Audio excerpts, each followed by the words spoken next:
विचारतो प्रकारचा प्रवीण गायकवाडजी, मी ते केशव उपाध्यायांना विचारतो. केशवजी, याच्यावरती तुम्हाला उत्तर द्यालच, फक्त त्याची एक पार्श्वभूमी म्हणून मी तुम्हाला विचारतो. 2024ला निर्भय बनोच्या सभा होत असतात. पुण्यामध्ये निर्भय बनोचे नेते पदाधिकारी ज्या गाडीत आहेत त्याच्यावरती जीवघेणा हल्ला होतो. ती गाडी माणसं आत असताना फोडली जाते, ज्यामध्ये भाजपचे स्थानिक शहरातले पदाधिकारी इन्व्हॉल्व्ह होतात. त्यांच्यावर कोणती कारवाई झाली कल्पना नाही. आता आपण येऊया 2025 मध्ये अति कडव्या डाव्या संघटना व्यक्तींच्या विरोधातला कायदा पास झालेला आहे आणि आता पहिलीच लिटमेस टेस्ट झालेली आहे. त्याच्यामधला माणूस हा प्रवीण गायकवाडांच्या म्हणण्यानुसार थेट भाजयुमोचा पदाधिकारी आणि तो हिंदुत्ववादी असं दिसतोय. तरी त्याचा एकूण ट्रॅक सोशल मीडियावरचा पाहता माझा आपल्याला प्रश्न आहे, याचा अर्थ काय घ्यायचा? आणि मग महत्वाचा दावा जो प्रवीण गायकवाड करतायत की हा तुम्हा लोकांचा कट आहे बामसेफ आणि समाज ब्रिगेड संपवण्याचा. प्रसन्न, किती अस्वस्थता तुम्हाला जनसुरक्षा विधेयकावरच्या कडव्या डाव्या शब्दाबद्दल आक्षेप वाटते हो तुम्हाला? म्हणजे तातडीने लगेचच ह्याच्यावरती कडव्या उजव्यांचं काय करायचं अशा प्रकारे लगेच तुमच्यातले अस्वस्थ उफाळून आली प्रसन्न. त्याचं कारण कोणताही कायदा हा तुमच्या हा पाहिजे, हा एकमेव देशातला कायदा आहे. अजून कडव्या डाव्यांबद्दल तुम्हाला माहिती आहे काही? तुम्ही कुठला विषय कुठे नेऊन जोडताय? कशासाठी एवढी अस्वस्थ तुम्हाला हवी ही? बरं, तुम्हाला उजव्याबद्दल एवढी एवढी एवढी म्हणजे उजव्या शब्दाबद्दल तुम्हाला एवढा आक्षेप आहे?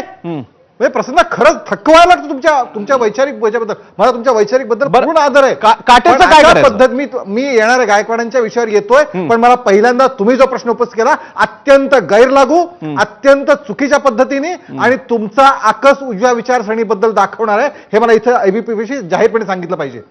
प्रसन्न, वैचारिक भूमिका असली पाहिजे, पण इतकी ढोंगी आणि अशा पद्धतीची असता कामा नये. त्यामुळे माझा पहिला आक्षेप प्रश्न तुमच्यावरती आहे. बरं, इतकी घाई केल्या. दुसरा मुद्दा, मी सर्वप्रथम प्रवीण गायकवाड यांच्यावर जो हल्ला झाला त्या हल्ल्याबद्दल मी जाहीरपणे त्याचा निषेध करतो.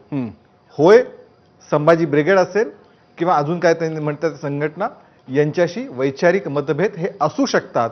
त्याबद्दल लोकशाहीतलं जिवंतपणाचं ते लक्षण आहे.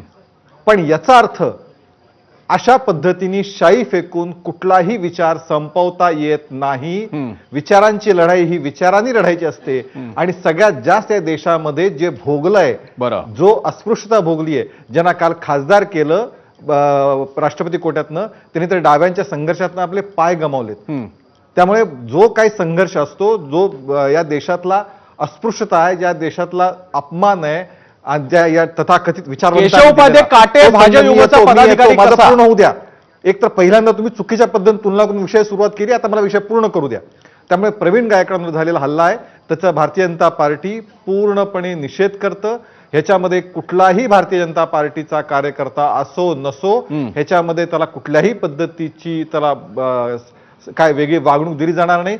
कायद्याप्रमाणे चोख ह्याच्यावरती कारवाई होईल, ह्याच्याबद्दल दुमत बघायचं कारण नाही. हा पहिला मुद्दा. दुसरा मुद्दा त्यांनी मांडला बावनकुळेंचे खास कार्यकर्ते वगैरे वगैरे. मला एक सांगावं, गायकवाड साहेबांनाच माझा प्रश्न आहे, उद्या तुमच्यासोबत एखादा कार्यकर्ता फोटो काढतो आणि तो फोटो घेऊन दुसऱ्या दिवशी तो एखादा काहीतरी गोंधळ घालतो, त्यावेळी असं गृहीत धरायचा की गायकवाड साहेबांनी त्याला परवानगी दिली वाटेल ते करण्याची? ही परवानगी दिलेली नसते. बावनकुळे साहेबांनी कुठलीही परवानगी अशी दिलेली नसते. कार्यकर्ते सामाजिक जीवनात आपण काम करतो. प्रसन्नासोबत सुद्धा 4 लोक, जे प्रसन्न एखाद्या ठिकाणी सर्वसाधारण ठिकाणी जातो त्यावेळी तिथे येणारे लोक सुद्धा 4 लोक त्यासोबत फोटो काढतात. याचा अर्थ त्यांनी केलेल्या कृत्यासोबत तो नेता सहभागी असतो असं नाही. माझी विनंती या निमित्ताने सगळ्यांना, माझी विनंती सर्वांना, मी सुप्रिया सुळेंनी आज लगेच काय आणखीन काय काय विषय केले, या निमित्ताने महाराष्ट्राचं राजकारण गढूळ करण्याचा प्रयत्न काही जण करतायत, तो कृपया करू नका. माननीय प्रवीण गायकवाड यांच्याबद्दल मतभेद जरूर असतील, त्यांनी चांगलं कार्य, तेही मला माहिती आहे की ते मराठा समाजाच्या मुलांसाठी काही रोजगारासाठी प्रयत्न करतायत, त्याबद्दल आदरच आहे. पण त्याचबरोबर या पद्धतीने लगेचच संघात काहीतरी कट रचला, संघाने काहीतरी यांना बामसेफ आणि काय संभाजी संपवण्यात, अशा पद्धतीने संपवण्यावरती आमचा विश्वास नाही. आम्ही जे मोठे झालो ते लोकांमध्ये आमचे विचार घेऊन जाण्यात आज मोठे होतोय. आणि मगाशी काय ह्याना आता बहुमत 237 240चं बहुमत आहे आता विधानसभेत. आता कुठलं बहुमत आणायचं अजून? मगाशी गायकवाड साहेब यांच्या बहुमत आणायचं असेल तर यांना संपवावं लागेल. असलं पुढचे 5 वर्ष कुठलीही निवडणूक इथे नाहीये, त्यामुळे मतदानाचाही विषय नाहीये. त्यामुळे जो घटना घडली त्या घटनेवरती कारवाई नंबर 1 जरूर झाली पाहिजे, ती होणार, याच्याबद्दल शंका बाळगायचं कारण नाही.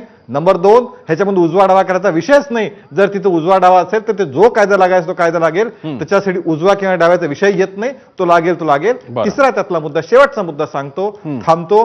संघ असेल, हिंदुत्ववादी विचार असेल किंवा भारतीय जनता पार्टी असेल, आम्ही लोकांकडे आमचे मुद्दे घेऊन जातो आहोत. आम्हाला अशा पद्धतीने, मग मला सांगावं, मला शेवटचं गायकवाड साहेब, आतापर्यंत महाराष्ट्रामध्ये अशा पद्धतीचे शाहीचे हल्ले जे झाले ते सगळे संपवण्यासाठीच झाले होते का हो? सगळ्यांवर झाले हल्ले अशा पद्धतीने? मला तर जितेंद्र आव्हाडांचं स्टेटमेंट मला अजून आठवत आहे. ते म्हणाले की हा लढाईचा भाग असतो, लोकशाहीमधला एक भाग असतो, असं ते त्यांनी समर्थन केलं होतं. ज्यावेळी पवार साहेबांवरती त्या एका पवार साहेब राष्ट्रवादीच्या कार्यकर्त्यांनी एका जाधव नावाच्या, तुम्ही तो उल्लेख विसरलात आजच्या ह्याच्यामध्ये, काय तो मुद्दाहून विसरला नसाल तुम्ही, माझं असं म्हणणं नाहीये, पण तो उल्लेख विसरलाय तुम्ही. जाधव नावाच्या व्यक्तीने काळं फासलं होतं राष्ट्रवादीच्या शरद पवार गटाच्या कार्यकर्त्यांनी. त्यावेळी त्याचं समर्थन तुम्ही नामदेवराव जाधवांचा उल्लेख करताय, नामदेवराव जाधवांचा. मला खरं तर जाणार होतो हनुमंत पवार आणि मला तुषार दामगोडेंकडे जायचंय, पण आता तुम्ही मुद्दा थेट प्रवीण गायकवाडांना विचारला म्हणून मी तेवढ्या पुरता जातो. प्रवीण गायकवाड.